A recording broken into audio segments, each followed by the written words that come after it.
Greetings everyone, slizzle466 here, and in today's video I want to talk about my top 5 cards for the Madness at the Darkmoon Faire expansion. These are my personal choices. They're not the best top 5 cards, but they're the top 5 cards that I'm really excited to play. The first one we're looking at here is Deck of Lunacy. This is a 2-mana legendary mage spell. Transform spells in your deck into ones that cost 3 more. They keep their original cost.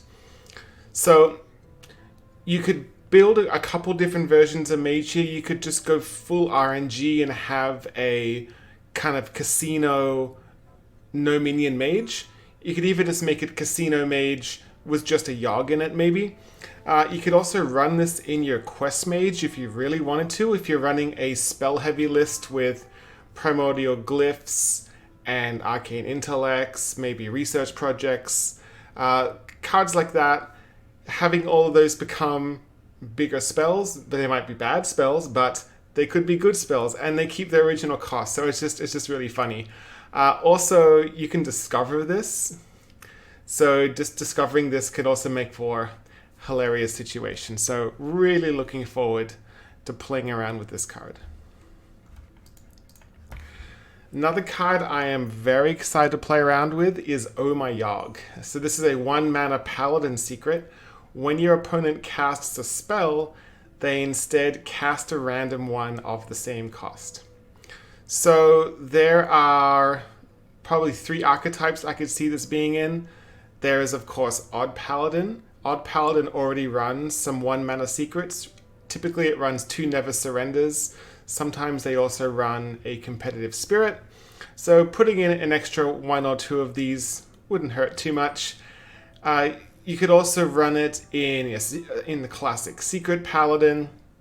And you also might want to run some sort of aggro Egg Paladin with some secrets teched in. Now, what's really great about this card is some of Paladin's most hated cards that you see can be transformed into complete garbage. For example, your Warlock opponent plays that Defile, and you go, my board's about to go away. But then that Defile becomes, I don't know, an unstable portal. Or maybe it becomes a Shadow Visions, who knows. Maybe your opponent is going to try and clear you with a Hellfire. Oh, look what's happened, Astral Communion. So there are some pretty hilarious combos that can happen, and I'm just really excited to see where this card's going to go. The next card I'm hyped for is Palm Reading. This is a 3-mana priest spell. Discover a spell, reduce the costs of spell in your hand by 1. Now, this is ridiculous because it is a mass spell reduction, so you're going to be wanting to run it in priest decks that have a lot of spells. Obviously, the first deck that comes to mind is Reno Priest. Reno Priest is actually like the optimal lists are a little heavy on the minion side because they're trying to cycle really fast. So you see things like Novice Engineer, Loot Hoarder, cards like that. So maybe Reno Priest becomes a little bit more spell heavy. And getting all those spells discounted is insane because of your Shadow Reaper Anduin hero power combined with your Spawn of Shadows. It also kind of removes the need to have an Emperor Thaurissan, although most lists don't run it anyway. I could also see this being good in Combo Priest. Sometimes it can be a little clunky when you've got a bunch of Divine Spirits in Inner Fire and you haven't got your Radiant Elemental yet. Or maybe just have a bunch of random spells you've generated off who knows what, and you just want to get their cost reduced down. This also might pave the way for some new or returning priest archetypes. So maybe Dragon Mind Blast Priest makes a return. Maybe there's some sort of aggro priest out there that we don't know about, and Palm Reading will help get that archetype up and running. So really interested to see what's going to happen with this one. Another card I'm excited about is Magic Fin. So this is a 3-mana 3/4 Murloc. After a friendly Murloc dies, add a random legendary minion to your hand. If you're a follower or subscriber of my content, you will most likely know that I love random legendaries, whether it's getting it off a weaponized pinata, getting it off a face collector, getting it off a Brightwing. I just love the thrill of getting random legendaries. As for what deck you would run this in, it would only make sense to run this in Murloc Shaman, which currently isn't the strongest deck because it loses to Flame Ward, it loses to Flak Mage, Defile, basically everything in Reno Priest. However, being able to generate a bunch of random legendaries because of your ability to trade off all your little Murlocs that are sitting on the board might just give you some ridiculous value and could result in some pretty funny games. Then we have Yogg, Master of Fate. This is a 10 mana 7/5 battle cry. If you've cast 10 spells this game, spin the wheel of Yogg. So keep in mind here that this is not like the traditional Yogg where you just slam it down. It's only going to work if you've cast 10 spells. So you do have to design your deck around this. Now, what is the wheel of Yogg?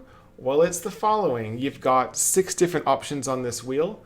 5 options have a 19% chance of happening. One of them has a 5% chance of happening. That 5% one is the Road of Roasting. This is where Pyroblast is cast randomly until a player dies. Basically, could make some players pretty mad. And I'm also really excited to see this card in the tournament setting with lots of money on the line. As for the other 5 options, you've got Hand of Fate.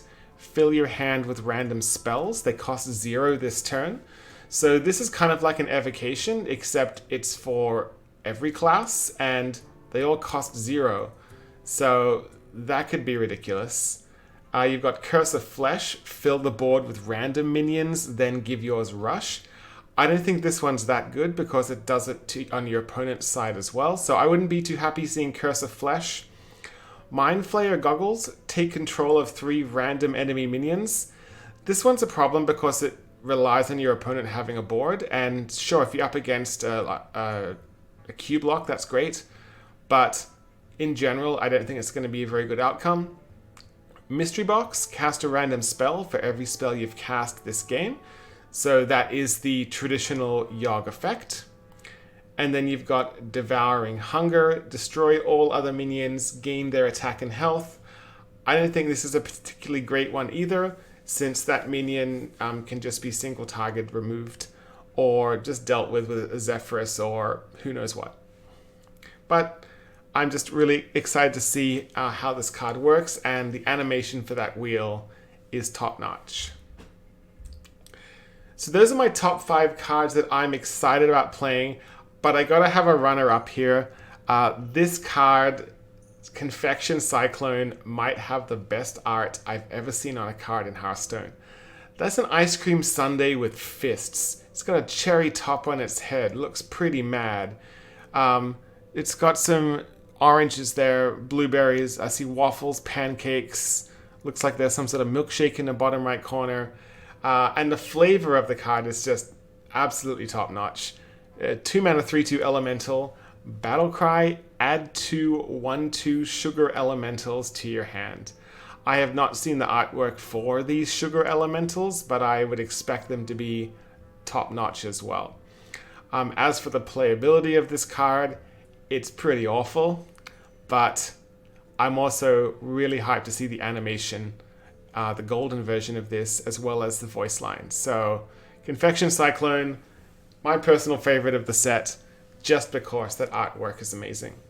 I'd like to thank you for taking the time for listening to my personal top 5 cards for the upcoming Madness at the Darkmoon Faire expansion. If you want to help support this channel, you can click that subscribe button, click the notification bell, and until next time, I hope to see you again.